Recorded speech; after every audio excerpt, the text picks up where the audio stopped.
This isn't filmed on the same day as the phone video, even though I'm wearing the exact same shirt. It's also the same shirt I wore in a Patreon thank you video. These are not all recorded on the same day. It's just coincidentally I'm wearing the same shirt 3 videos in a row.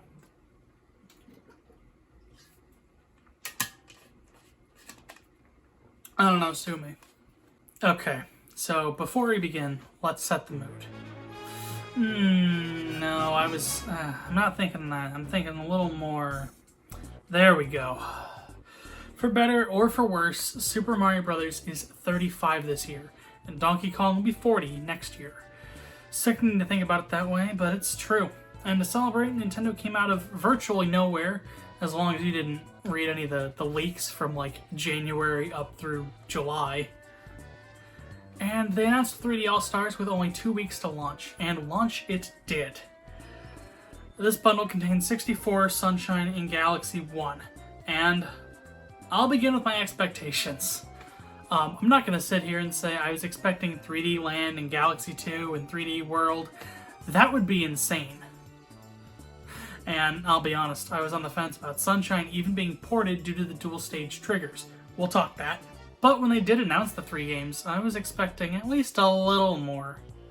A bit of a quality of life improvement for each of the 3 titles, maybe clean up some of the issues they had, maybe add a little more exploration with Easter eggs related to Mario's 35 years in the business.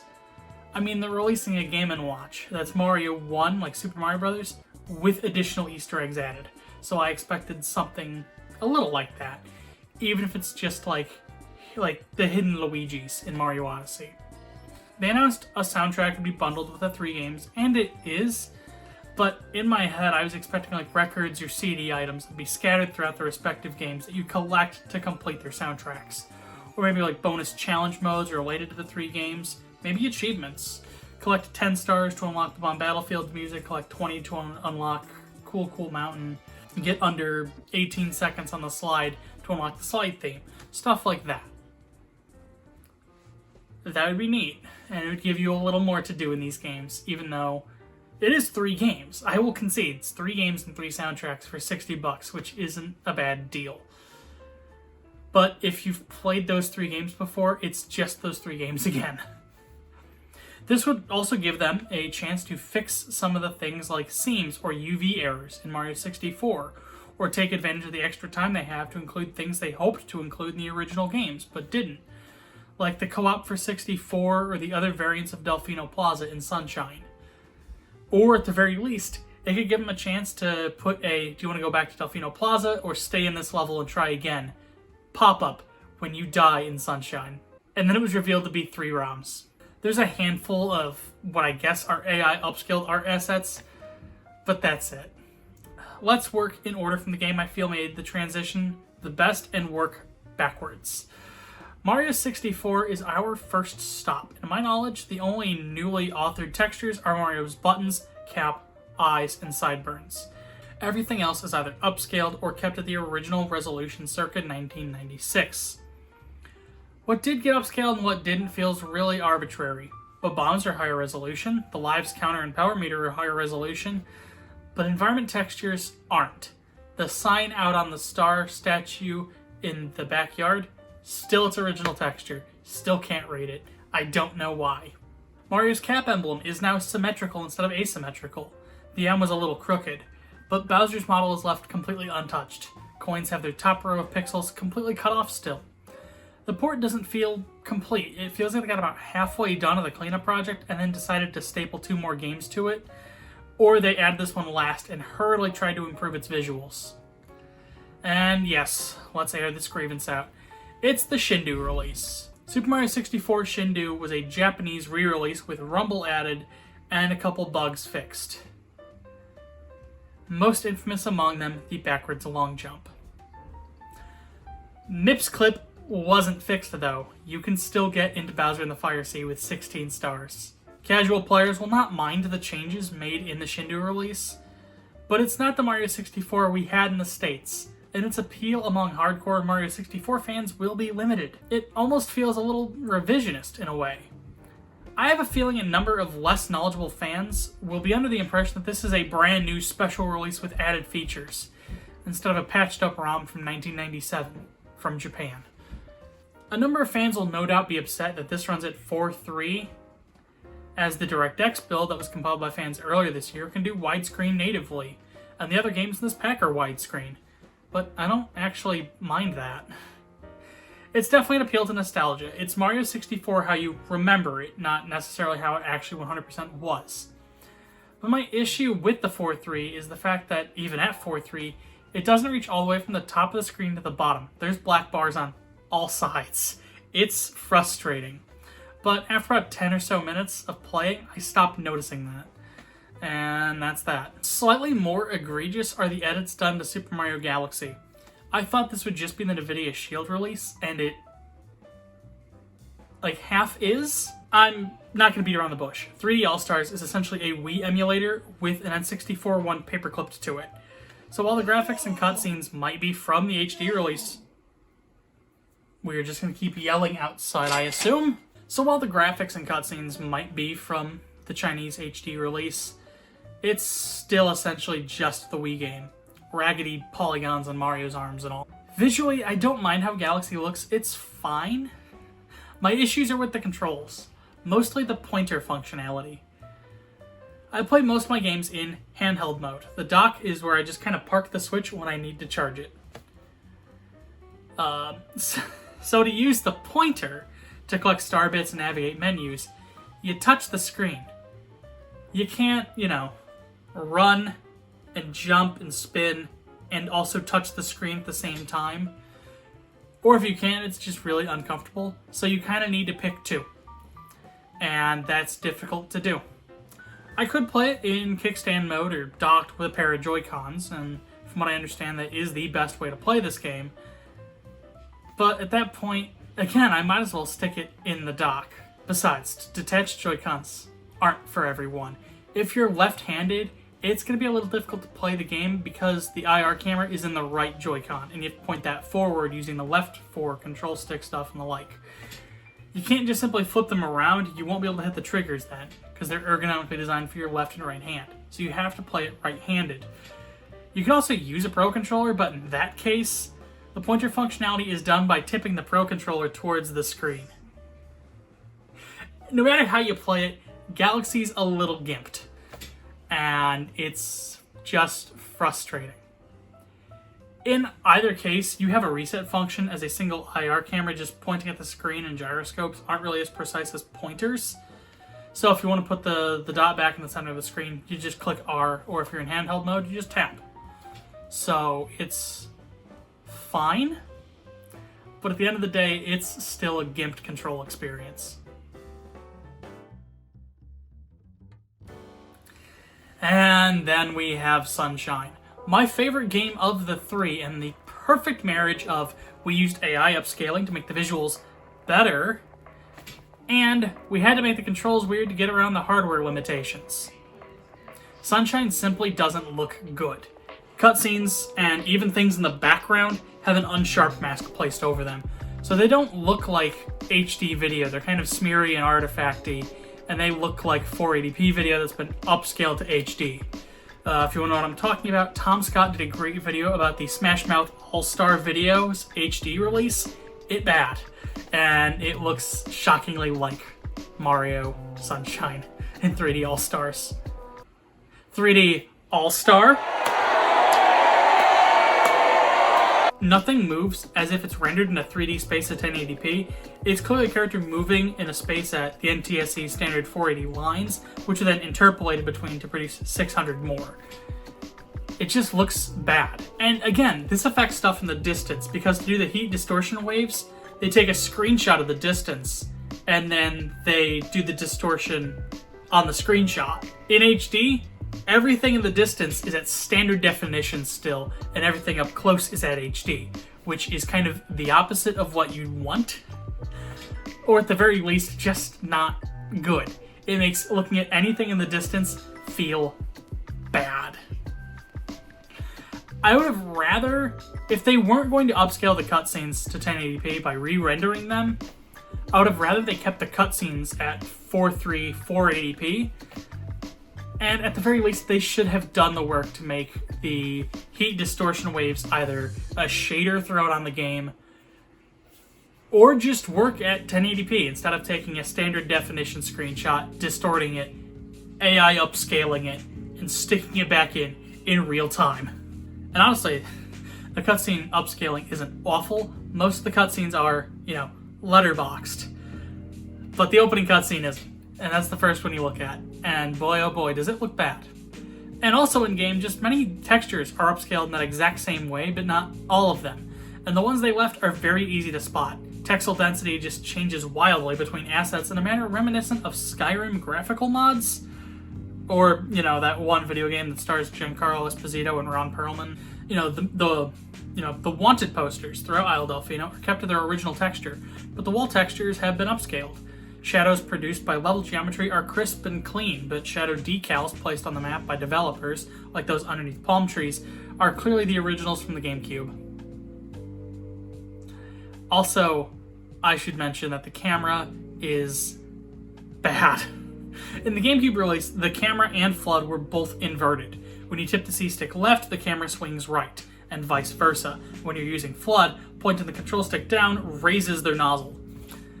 3D All-Stars keeps the camera inverted but uninverts FLUDD. If you played Sunshine at all recently or enough to get used to the inverted controls, playing this is going to be a nightmare.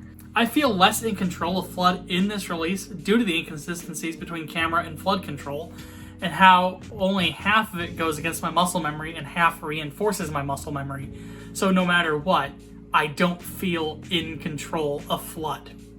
And speaking of FLUDD, the GameCube had analog triggers. They were a spring and a potentiometer that read values between 0 and 255. And in this case, they were used to adjust the water flow coming out of FLUDD. When you hit the max, the shoulder button clicked in to let you know you were giving it your all, and you would stop moving, and you could sit there and spray.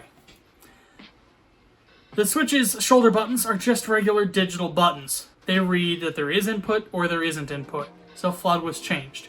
I was thinking R would be light sprays and ZR would be stop and shoot, but it's backwards from that. ZR is your light spray. It's about 75% of the full spray, from what I understand. And the right shoulder button, tiny little nubbin shoulder button, stops you in place.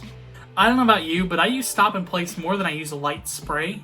I mean, depending on circumstances. But that's the bigger, more important, action for me.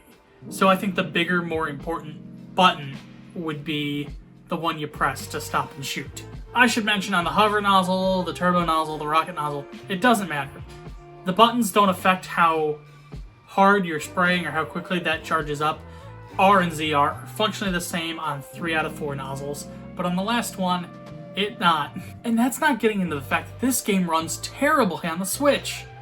Again, I need to stress, not a port, it's an emulator. And that extra overhead means that the game isn't performing as well as it could. The game already only runs at 30 FPS, 64 as well, and frame rates in the 20s or even teens happen relatively frequently with Sunshine. Not serious dives, and not terribly often, mind you, but often enough that you'll probably experience it a few times throughout a casual playthrough, or even once or twice a session. Anytime Shadow Mario is on the screen, this game runs bad. Anytime you accidentally open the map, this game runs bad. Phantom Manta crashes the frame rate quite tremendously. It's weird. I should mention that DirectX Mario 64 port that I mentioned earlier, that also needs to stay capped at 30 FPS if you don't mod it, as the game logic is tied to the frame rate, but it doesn't dip below 30 at all, even in places where the 64 version ran poorly. Mario 64 on 3D All-Stars doesn't have frame rate issues, but Sunshine does. Probably because it's a Wii emulator on the Switch, and that's a whole lot more taxing than an N64 emulator. I don't know why Galaxy doesn't have frame rate issues though. This whole game's architecture is a mess. I would have rather they just took and made these games work in Nintendo's proprietary, Lunchbox engine. If it was just those 3 games running in that, there wouldn't be frame rate issues. Regardless, Sunshine shouldn't tank your frame rate as much as Breath of the Wild did. That's Breath of the Wild. That has every reason to tank your frame rate. The only other thing to mention is the soundtrack. It's alright, it's probably just 320k MP3s. That's fine, especially for a handheld release.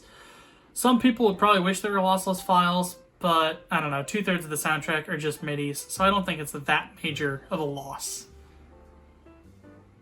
Also, that would eat up so much space if it was lossless files. I've also heard that the music player is running just the ROMs in the background, or it's digging through the ROM files to look for those sound files.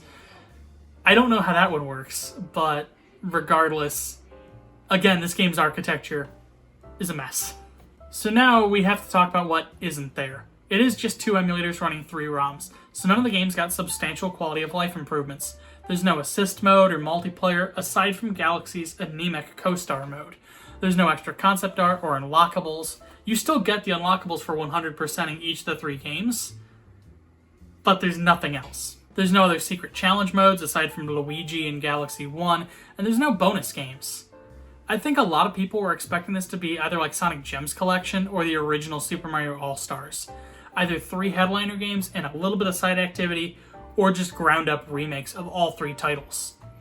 It's a less lazy All-Stars release than the Wii one. That was literally just a SNES ROM on a DVD. But that's not really saying much.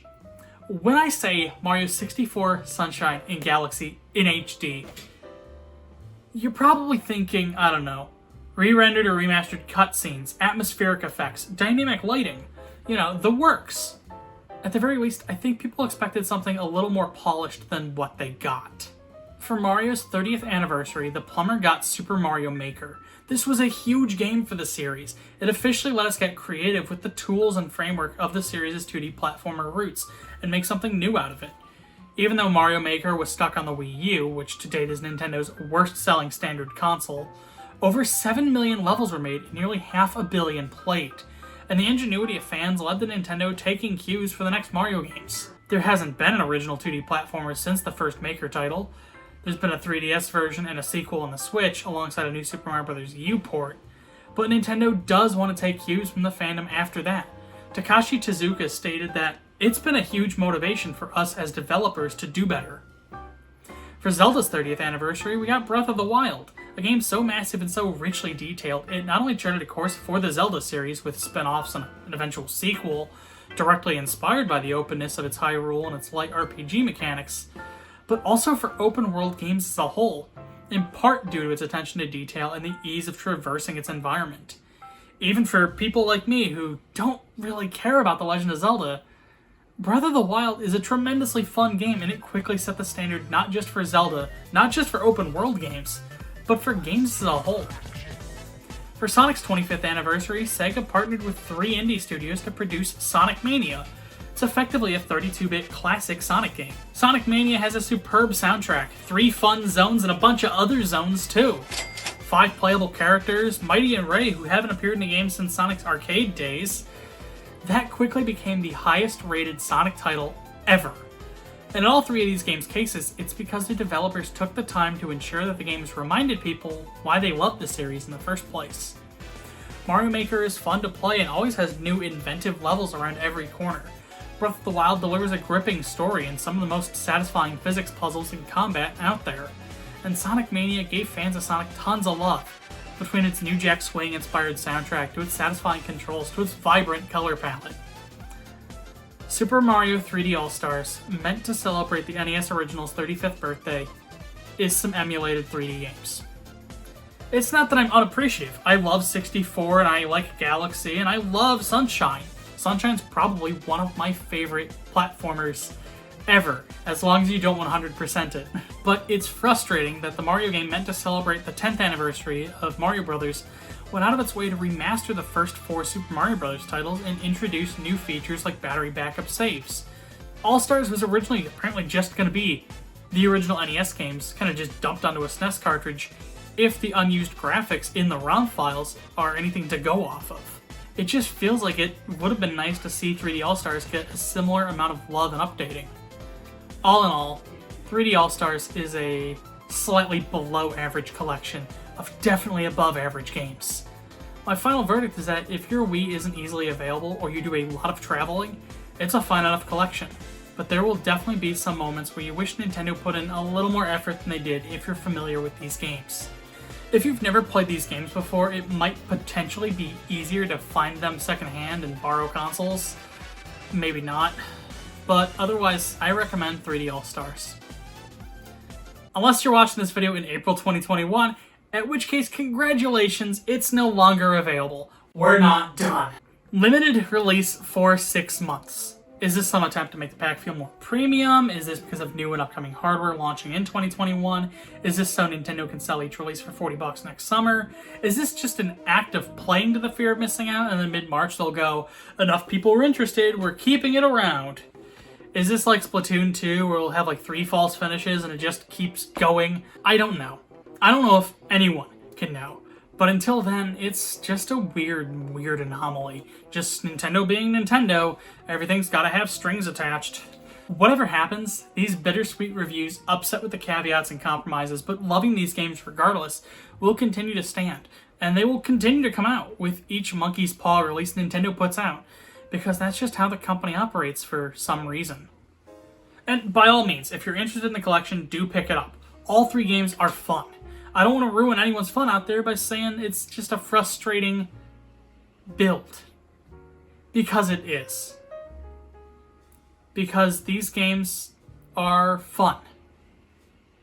But there's so many weird compromises and so many things left untouched or unfixed that it just becomes frustrating that this could have been a more complete and more triumphant release than it ended up being. But that's how Nintendo apparently operates in the modern age.